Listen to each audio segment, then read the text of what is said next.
नमस्कार, मैं राकेश परमार और आप देख रहे हैं महत्वपूर्ण मुद्दा। मित्रों, महत्वपूर्ण मुद्दे में आज सबसे महत्वपूर्ण विषय यह था कि अपने आप को सुशासन बाबू के रूप में प्रचारित करने वाले बिहार के मुख्यमंत्री नीतीश कुमार आज बिहार विधानसभा के अंदर यह स्वीकार किया कि बिहार में शराब मिलती है, लेकिन जहरीली मिलती है। उन्होंने यह शब्द कोई बाहर मंचों पर नहीं बोला, किसी राजनीतिक जलसे में नहीं बोला। बिहार विधानसभा के अंदर बतौर नेता सदन, मुख्यमंत्री सदन का नेता होता है। राज्य के मुख्यमंत्री के साथ साथ अगर उस सदन में है तो सदन का नेता होता है, तो उसकी हर कहीं बात को रिकॉर्ड की जाती है। वो आजीवन वो धरोहर होता है विधानसभा की कार्रवाई का। वहां उन्होंने कहा कि भाई, आप पता चल गया ना, आप पिए और मर गए, मतलब आप पिए थे और गंदा शराब पिए थे, तुम मर गए, तो किस बात का मुआवजा। असल में क्या है कि पूरे बिहार में नीतीश कुमार के दिमाग के अंदर ही शराबबंदी है और कहीं शराबबंदी नहीं। उनका हाल है कि भाई आंख बंद कर लो तो अंधेरा हो गया, मतलब रात हो गई, चाहे दिन के 12 बजे हो या रात के 12 बजे हो। नीतीश कुमार के लिए कोई फर्क नहीं पड़ता। अंधा के लिए दिन क्या रात क्या। आंख के अंधे नीतीश कुमार बेशक ना हो, राजनीति उन्माद में अकल के अंधे वो जरूर होते हुए प्रतीत हो रहे। संवेदनहीन बयानों के लिए तो वो शुरू से ही जाने जाते हैं। आज उन्होंने सारा पराकाष्ठा पार कर दिया। कहां तक वो शराबबंदी पर जिम्मेवार लोगों को जिम्मेदार ठहराते, उन लोगों को पूछते कि भाई शराबबंदी वाले राज्य में इतना शराब मिल कैसे रहा है, कौन दोषी है, पुलिस है, प्रशासन है, हम स्वयं है, या मेरा हठधर्मिता है। इस पर शर्मिंदगी झेलते, इस पर कोई प्रश्न उठाते, इस पर कोई मीटिंग उटिंग करते। उन्होंने पीने वालों को ही जिम्मेदार ठहरा दिया कि भाई अब तो पता चल गया ना कि आप पी रहे हो तो पियोगे तो मरोगे। खैर, मैं इसके लिए बिहार के जनता को दोषी नहीं दूंगा, क्योंकि उन्होंने नीतीश कुमार को मुख्यमंत्री नहीं बनाया था। नीतीश कुमार व्यवस्था के मुख्यमंत्री हैं। पहले भारतीय जनता पार्टी ने उनको मुख्यमंत्री बनाया और अब लालू प्रसाद यादव ने उनको मुख्यमंत्री बनाया। वो यह कह सकते हैं कि मुझे जिम्मेवारी ठहराने से पहले अपने गिरवान में झांक करके देखो कि क्या तुमने मुझे मुख्यमंत्री बनाने का आशीर्वाद दिया था। जनता कहेगी मैंने नहीं दिया था। नहीं दिया था तो हमसे क्यों पूछ रहा हूं, जिनको वोट दिया उनसे पूछो। इसीलिए मैं नीतीश कुमार पर यह कार्यक्रम नहीं रख रहा हूं। मित्रों, पिछले 2-3 दिनों से समाचार चैनलों पर आप देख रहे होंगे कि एक फिल्म पर विवाद हुआ है। फिल्म का नाम है शाहरुख खान का फिल्म पठान। कोई इसको कह रहा है कि बैन कर दो, कोई इसको कह रहा है कि ये कर दो, वो कर दो। असल में फिल्म में 2-3 डायलॉग है जो बर्दाश्त के बाहर है। जैसे फिल्म की अभिनेत्री, हालांकि वो भी घटिया ही दर्जे की है, रिफुर्जी है, उसका भी कोई स्तर नहीं है, लेकिन उसका बयान है कि जेल में कैसा लग रहा है। बोला जेल तो ठीक है, ये रंग से जरा नफरत है। वो पीले रंग का, मतलब केसरिया रंग का प्रधान पहना है। अमेरिका के जेलों में केसरिया प्रधान ही पहना जाता है, इसमें कोई उसका नहीं है। उसमें अमेरिका के जेल में बंद दिखाया गया है तो केसरिया ही पहनेगा। सिनेमा का डायरेक्टर साजिस्तन उसको अमेरिका का कैदी दिखाया। साउथ अफ्रीका में कैदी दिखा सकता था, वहां पीला नहीं है। इंग्लैंड का भी कैदी दिखा सकता था, क्योंकि जरूरी तो है नहीं कि उसका हीरो अमेरिका ही जाएगा, इंग्लैंड भी जा सकता था, फ्रांस, जापान, साउथ अफ्रीका भी जा सकता था। लेकिन वो पहले से ही दिमाग में रचना रची जाती थी कि इसको अमेरिकी कैदी दिखाया जाए, ताकि भारत में सैफरून वालों के मनमर्दन की जा सकते, उनका अपमान किया जा सके। असल में है क्या, पहले जान लीजिए। सत्य सनातन धर्म का अपमान तो सनातनी करते हैं, इसमें सिनेमा वालों का कोई दोष नहीं है। इसलिए कि 100 करोड़ से ऊपर हिंदू धर्म मानने वाले लोग में अगर कोई एक आदमी हिंदू धर्म का अपमान करता है और अब तक जिंदा है, इसका मानिए आप नपुंसक है। 100 करोड़ सनातनी एक बार मूत दें तो वो उसमें बह करके कहां जाएंगे, कह नहीं सकता। डूब जाएंगे, वहीं घुटन नरक में मर जाएंगे। लेकिन हम सब लोग बर्दाश्त कर रहे हैं और अभी 2, 4, 10, 20 साल तक बर्दाश्त करेंगे, क्योंकि हमारे पास बहुत सारे मुद्दे हैं बात करने का। हमारे पास मुद्दा है कि भाई चीन अतिक्रमण कर रहा है, हमको शाहरुख खान का पठान पर बैन लगाना है। महंगाई बढ़ रही है, हमको शाहरुख खान की फिल्म पर बैन लगाना है, वगैरह वगैरह। 20 साल बाद आपके पास विरोध करने का कोई शब्द रह नहीं जाएगा, कोई वजह नहीं रह जाएगा, क्योंकि 20 साल बाद आपके पास सिर्फ 2 ऑप्शन होगा, धर्म बचाइए या बेटी बहन। और उसके बाद आपसे बाद वो भी ऑप्शन छीन लिया जाएगा, ना आपके पास धर्म रह जाएगा ना आप बेटी बहन। पाकिस्तान में कहां अब हिंदू है और कहां उनकी बेटी बहन है?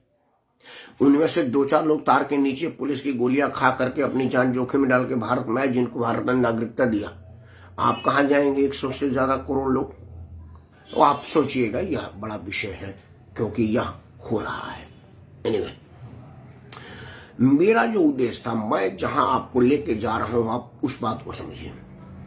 देखिए, सत्य सनातन का अपमान तो फिल्म वाले करते हैं, यह किस चर्चा का विषय नहीं है, क्योंकि आज तक हमने किसी फिल्म में मोहम्मद प्रॉफिट पर किसी तरह का बयान फिल्म बनाते हुए, उनको दिखाते हुए नहीं देखा है। यहां तक कि जीसस क्राइस्ट पर भी हमने कुछ ऐसी अनर्गल बात करते हुए नहीं देखा है। अनर्गल बात सिर्फ सत्य सनातन के देवी देवताओं के साथ ही होता है और उन्हीं को गंदा भोड़ा बेकार वाहियात बताया जाता है, उन्हीं पर चर्चा होता है सिनेमा में, जितना उनका मखौल उड़ाया जा सके। और यह क्यों होता है पहले जान लीजिए।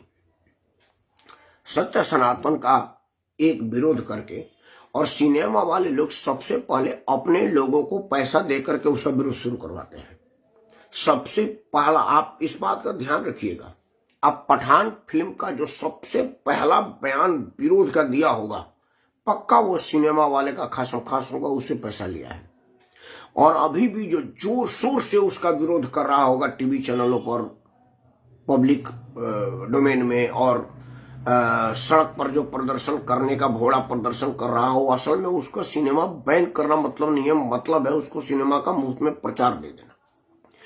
क्योंकि पठान फिल्म की प्रचार में 1 लाख रुपया में 1 सेकंड बोला जाता है सिनेमा के चैनल पर। अब सोचे कि कितना करोड़ का बजट उसको खर्चा करना पड़ता अपने फिल्म का प्रचार करने के लिए। अब उसको कुछ नहीं करना है, 2-4, 10-20 लाख रुपया उसने अपने चमचों को दे दिया है। अब सारे समाचार चैनल पर इसी बात की चर्चा मैं भी कर रहा हूं, लेकिन मैं आपको यह बता रहा हूं कि उद्देश्य क्या है। उसने पहले फिल्म बनाने के एक एक चीज का स्केच बन जाता है कि सिनेमा में हीरो कहाँ खांसेगा, कहाँ नाचेगा, कहाँ थूकेगा, कहाँ मुतेगा, यह सब स्केच बन जाता है। बिना सिनेमा के स्क्रिप्ट के हीरो थूक नहीं सकता, खांस नहीं सकता, मूत नहीं सकता, सिगरेट, यहां तक कि ऐसे कहाँ खुजलाना है, कहाँ नाक ऐसे करनी, कहाँ ऐसे करनी, यह सब स्केच और स्केच में है। तो उस स्केच पर इसकी वर्णन हो जाती है कि भाई हीरोइन नाचेगी तो उसका ड्रेस डिजाइन होता है, महीनों से काम होता है। तो ड्रेस डिजाइनर को कहा जाता है कि भाई यहां पर पिंक रंग का उसको बिकनी पहनाना, और गाना लिखवाएंगे कि उफ ये बेशर्म रंग। वो सब स्क्रिप्टेड है पहले से, ताकि 100-125 करोड़ वाले सनातनी देश में 10-20 लोग तो अपने मन से विरोध करेंगे, और नहीं करेंगे तो हम पैसा देकर के विरोध करवा देंगे, तो फिल्म का प्रचार हो जाएगा। आप सोचिए, लाल सिंह चड्ढा की चड्ढी उतरी, फिल्म कमाई की ना बहुत ज्यादा, क्योंकि हमने इतना उसको प्रचार कर दिया। वही हाल पठान का होगा। पठान भी जितनी बजट की उम्मीद किया है शाहरुख खान ने, उससे ज्यादा का प्रचार होगा, और भारत सरकार कुछ कर नहीं सकती।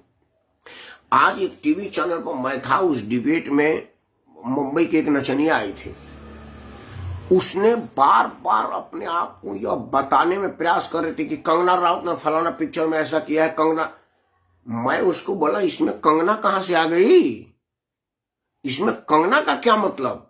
मतलब दीपिका पादुकोण वो जो नशेड़ी चर्सी है, जिस पर नशा के सौदागर होने का केस है और उस पर कोर्ट में अभी मामला चल रहा है, वो क्या होगा मुझे नहीं मालूम, जिसके लिए पुलिस के नारकोटिक ब्यूरो में बुलाई गई थी और दिन भर हाजिरी लगाई थी, जिसको मुंबई के गलियों में नशा करते हुए देखा गया है, उस चर्सी अभिनेत्री के चरित्र पर चर्चा हो रहा है, और उसका सैफुन कपड़ा पहन करके नग्न से भी ज्यादा अश्लील नाच करते हुए जो दिखाया जा रहा, चर्चा उस पर। इसमें कंगना कहां से आ गई?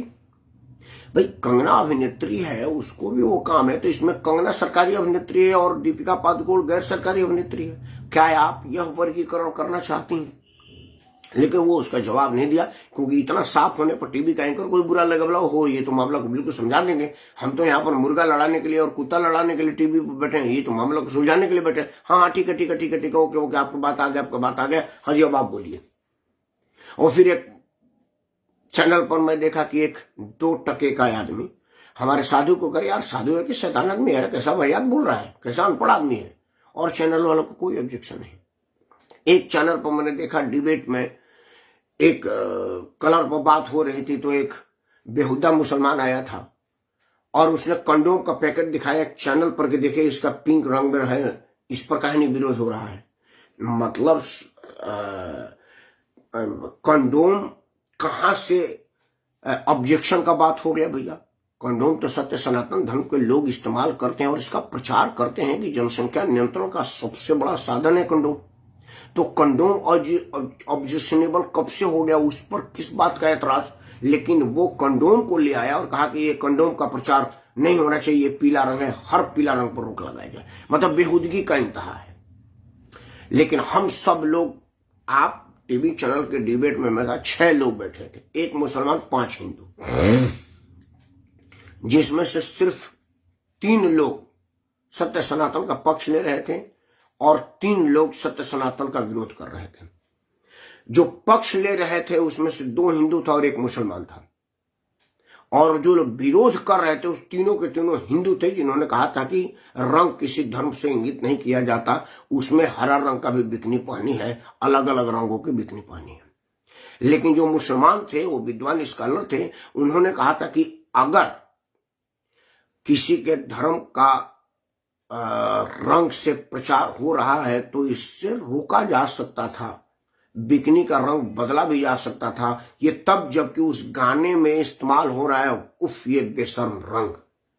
तो अगर बेशर्म रंग लगाया जाता है तो ना तो आपको सेफ्रॉन करना था ना ग्रीन करना था, क्योंकि ग्रीन से मुसलमान का भावना भड़कता और केसरिया से हिंदू का भावना भड़कता। आप इसके अलावा किसी रंग पर चर्चा कर सकते थे। तो एक जो हिंदू भाई थे उन्होंने कहा तो फिर कौन सा रंग की बात करेंगे भैया, ये तो फलाना रंग है, फलाना का रंग है। मतलब बेहूदगी की इंतहा है। मैं आपको इस बात के लिए अनुरोध कर रहा हूं कि आप ऐसे लोगों के साजिश को समझिए, और हमको इससे कोई मतलब नहीं है, इससे कोई संतुष्टि नहीं, इससे कोई खुशी नहीं है कि आप कल को मुसलमान को गाली देने लगे तो मैं खुश हो जाऊंगा। नहीं, मैं बिल्कुल खुश नहीं होऊंगा। मेरा काम है कि आप मनोरंजन करिए, आप किसी धर्म का प्रचार और किसी धर्म का दुष्प्रचार ना करें। आप इसके लिए नहीं बने। हम 3 घंटा मजा लेने के लिए जाते हैं, दिमाग पर सजा लेने के लिए नहीं जाते, और आपका यह कृत्य सजा के लिए है। दूसरा और सबसे अहम बात है कि सिनेमा वाले सिनेमा बनाने के पहले ही ये डिसाइड कर चुके होते हैं कि मुझे सिनेमा में कौन सी ऐसी बात डालनी है जिससे इस पर विवाद हो। और आप एक बात समझिएगा, बहुत सारे सिनेमा पर पूर्ण विवाद शुरू हो जाती है तब जब वो सिनेमा मार्केट में आया नहीं, किसी ने उस पिक्चर को देखा नहीं। फिल्म पद्मावत इसका उदाहरण है। तब किसको पता है कि पद्मावत में घूमर नाम का एक नाच है। सिनेमा तो किसी ने देखा नहीं, शूटिंग जाने वालों को तो पता नहीं चलता कि शूटिंग हो क्या रहा है, क्योंकि मैं कई फिल्मों की शूटिंग देखता हूँ, पता नहीं चलता कि हो क्या रहा है, क्योंकि एक ही डायलॉग दिन भर बोलते रह जाते हैं। मैं तेरा खून पी जाऊंगा कुत्ते चुप रहो, कट। मैं तेरा खून पी जाऊंगा कुत्ते चुप रहो, कट। ये दिन भर यही होता रहता है। वो बोलते बोलते नहीं थकता, हम लोग देखते देखते थक जाते, चलो यार ये तो साला दिन भर खून पीता रह जाएगा, उसका पिएगा नहीं, हमारा पी रहा है। तो एक शूटिंग एक दिन देख करके आप नहीं अंदाजा लगा सकते कि पिक्चर में क्या हो रहा है। तो पिक्चर वाले लोगों ने ही बाहर यह अफवाह उड़ाया कि भाई इसमें महारानी की बेइज्जती की गई है, राजपूतों का अपमान किया गया है। आप सब जो लोग मेरे को पहले से देखते हैं, मैंने तब फेसबुक पर समाचार चैनलों पर मैंने कहा था कि आप देखिएगा जब सिनेमा आएगी तो उसमें राजपूत का कहीं कोई अपमान नहीं होगा, क्योंकि राजपूत का अपमान करके जी ही नहीं सकता। ये सिर्फ राजपूत के अपमान का प्रचार कर रहा है ताकि इसका मुफ्त में फिल्म में प्रचार हो जाए। और जब फिल्म रिलीज हुई तो उसमें डायलॉग आया, सर तन से जुदा हो जाए और सिर्फ धर्म लड़े वो है राजपूत, म्यान से तलवार निकले और खून की प्यासी हो है, मतलब वगैरह वगैरह। राजपूतों का बड़ा तारीफ हुआ। बल्कि उसमें मुसलमान की क्रूरता दिखाई गई थी और जो असली चेहरा है वो दिखाया गया था। असल में विरोध तो मुसलमानों को करना था। फिल्म है, लेकिन फिल्म के प्रचार वाले लोगों ने मुसलमान को एंगल ही नहीं दिया। और मुसलमान, क्योंकि कितने मुसलमान विरोध कर पाएंगे और कितने लोगों में विरोध करने की हिम्मत है। उन्होंने राजपूत प्राइड से जोड़ दिया और पूरे देश भर में फिल्म पद्मावत का विरोध हुआ और फिल्म पद्मावत प्रचार पा गई। वही हाल फिल्म छपाक का था। देखिए, छपाक फिल्म से आपको एग्जाम्पल मिलेगा। यही दीपिका पादुकोण टुकड़े टुकड़े गैंग के कार्यक्रम में जेएनयू गई। उसके मीडिया और पीआर टीम ने कहा कि आप जेएनयू जाइए, कुछ मत बोलिए, आप जेएनयू में तपाक से ये फिल्म छपाक छपाक से हिट कर जाएगी। लेकिन उस वक्त देश में बड़ा मुद्दा था, समाचार चैनलों पर बड़ा मुद्दा छाया हुआ था। इस बात को बहुत ज्यादा इंडोर्स नहीं किया गया। फिल्म छपाक तपाक से आई और फटाक से निकल के चली गई, किसी को पता नहीं चला फिल्म आई कब गई कब। इसीलिए सिनेमा वाले कोई चीज को जोड़ करके उसको नहीं कर रहे। अभी देश में चीन का मुकाबला चल रहा है। चीन के 2 दिन हो जाने के बाद इस एंगल को उठाए हैं कि फिल्म में पिंक गाना है। गाना बहुत दिन से रिलीज है, लेकिन इसको सिनेमा वालों ने इसको प्रचार नहीं किया था। जब ये चीन वाला मामला आके खत्म हो गया, अब चीन का मसाला ज्यादा नहीं रहेगा, तब से आकर अगर ये चीन वाला गलवान वाला मामला नहीं होता, 2 दिन पहले ही फिल्म में ये बता दिया जाता कि उसमें बेशर्म रंग का एक डायलॉग है। क्योंकि फिल्म तो रिलीज हुई है नहीं, तो किसने देखा? यह बात हम सब लोगों को विचार करना पड़ेगा। मेरा अपना मानना है कि सत्य सनातन का अपमान तो सनातनी सबसे पहले करता है, सिनेमा वाले बाद में करते हैं। लेकिन किसी भी सिनेमा में सत्य सनातन का अपमान का जो प्रोपेगेंडा फैलाया जाता है, उसका उद्देश्य अनैतिक व्यापार जैसा है। पिक्चर से पैसा कमाना होता है, उनको किसी के भावना का कोई ख्याल नहीं होता है, ऐसा मेरा मानना है। तो अगर मेरे तरह से आप भी इस साजिश को समझ गए हैं, तो एक ही उपाय है कि आपका कोई अपमान नहीं कर सकता, बाइकाट द फिल्म। क्योंकि सरकार बंद नहीं कर सकती, इसलिए नहीं क्योंकि सरकार की बनाई संस्था सेंसर बोर्ड से यह फिल्म पास होके आ गई है। और सेंसर बोर्ड किस हिसाब से सेंसर करता है, ये हमको आज तक समझ में नहीं आया। आपको अगर आएगा तो मेरे को जरूर बताइएगा। तो फिल्म बंद नहीं हो सकता, लेकिन आप उसको बंद कर सकते हैं।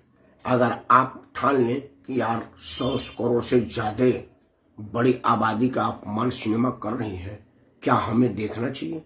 एक बार आप अपने आप से प्रश्न पूछ लेंगे तो आपका मन कहेगा नहीं, बिल्कुल नहीं देखना चाहिए, क्योंकि ये हमारे देखने के योग्य है ही नहीं। तो आप ऐसे फिल्मों का पूर्ण बहिष्कार करें जिसमें सत्य सनातन का अपमान होता है। और सत्य सनातन का अपमान का बहिष्कार एक बार कर देंगे तो दोबारा कोई हिम्मत नहीं करेगा फिल्म पर आपका अपमान करने का। तो इस खेल को समझिए। सनातन का अपमान के साथ साथ प्रचार भी उनका एक आवश्यक यंत्र होता है, और वो अपने से इस चीज को मार्केट में छोड़ते हैं कि फलाना फिल्म में हिंदू का अपमान हुआ है, फलाना फिल्म में क्षत्रिय का अपमान हुआ है, फलाना फिल्म में ब्राह्मण का अपमान हुआ है, वगैरह वगैरह। इसलिए मेरा आपसे हाथ जोड़ के प्रार्थना है कि आप इनके खेल को समझें और पूर्ण बहिष्कार करिए। मनोरंजन के बहुत साधन है आजकल, तो इंटरनेट पर जहां डालो वही मनोरंजन है। तो जरूरी नहीं है कि आप दीपिका पादुकोण के नग्न बॉडी को ही देखेंगे, आप पूर्ण नग्न भी देख सकते हैं, यह भी नेट पर उपलब्ध है। तो आप मनोरंजन के साधन और ढूंढिए और इनके साजिश को असफल कीजिए, तभी सत्य सनातन का सम्मान होगा और इन बिजनेस वाले के कुचेष्टा का कुठारघात होगा।